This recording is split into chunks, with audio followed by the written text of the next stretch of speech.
So ayan guys, nagluto tayo ng tininlag na pata ng baboy. Ayan. Bali ginisa ko na siya sa sibuyas, bawang, luya. Para papantagal ng lansa guys. Naglagay ako ng maraming luya. Tapos ako nilagay ang pata ng baboy. Ayan, ang napakarami. Halos mapuno yung kaldero ko. Silagyan ko siya guys ng suka, bitchin, asin at paminta at laurel. So ayan, patutuyuin lang natin to guys. Saka natin siya titimplahan ng ibang pampalasa. Bali, papaksiwin muna natin siya. So ayan, balikan natin guys maya-maya kapag tuyo na at lagyan natin siya ng tubig. So ayan guys, nilagyan ko siya ng tubig. Ayan, halos mapuno na yung tubig natin sa kaldero. Ayan. Kailan kasi to guys, malaki ang kaldero guys. Wala kasi akong malaking kaldero. So, yan, dinamihan ko na lang. Tapos nilagay ko na rin pala siya guys, yung tanglad. So, ayan yung ating tanglad guys, yung sinatawag ng lemongrass. So, ayan. Nilagay ko na siya. Hintayin natin kumulo guys. Palambutin na natin ang palambutin to. Bago natin timpla ng iba pang palasa. So, yan lang guys. Balikan natin maya-maya kapag malambot na siya. So, yan guys, tingnan natin kung malambot na.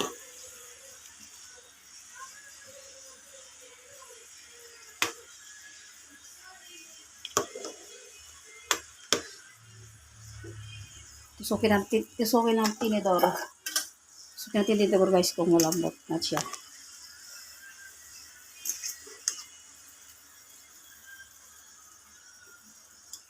Yan, malambot na siya. Malambot na siya guys, oh.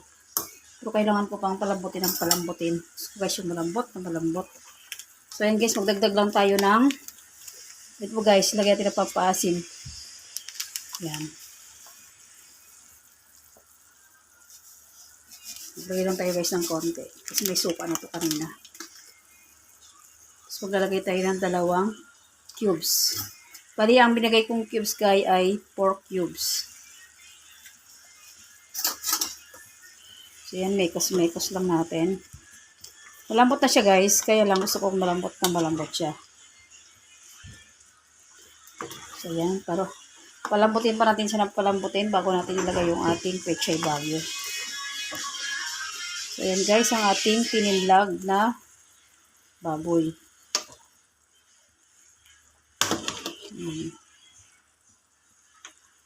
Bali, ang tininlag ko guys na karne guys, yung pata ng baboy ito guys.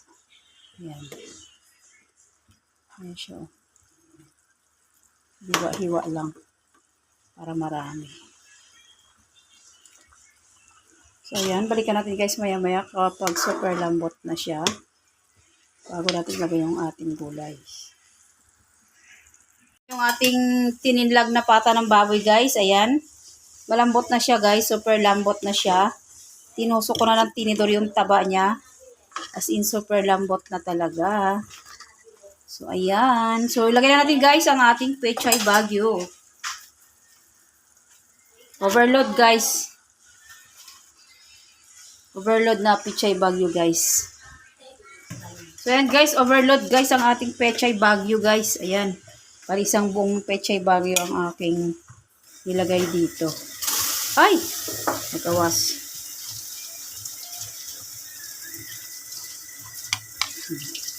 Dahan-dahanin lang natin guys kasi baka umapaw. Yan. Takpan natin guys at balik natin maya-maya kapag luto ng ating gulay. Kasi hindi natin piling haluin dahil siya guys, aapaw siya. Kasi ayan po, overload ang ating tininlag na pata ng baboy. Yan. So ayan guys, tignan natin kung luto na yung ating pechay bagyo. Ayan. Ayan, overload. Napaka-overload ng ating tininlag na pata ng baboy guys. Ayan. Super lambot na yung taba niya na yun guys. Mabilis lang po guys maluto itong pechay bagyo kasi hindi naman kailang i-overcook to. So, konting kulo lang to guys ay okay na siya. So, ayan. Napakarami ng ating gulay. Dahil babas pa yung lemongrass. Nagpakita sa camera. So, ayan ang ating tininlag na pata ng baboy, guys. Ayan. Hindi ko masyadong mahahalo kasi guys, masyadong punong-puno yung ating kaldero. Ayan guys, ang ating tinidlag na pata ng baboy. So, yun lang guys. Thanks for watching. Please like, comment, share, and subscribe. God bless us all.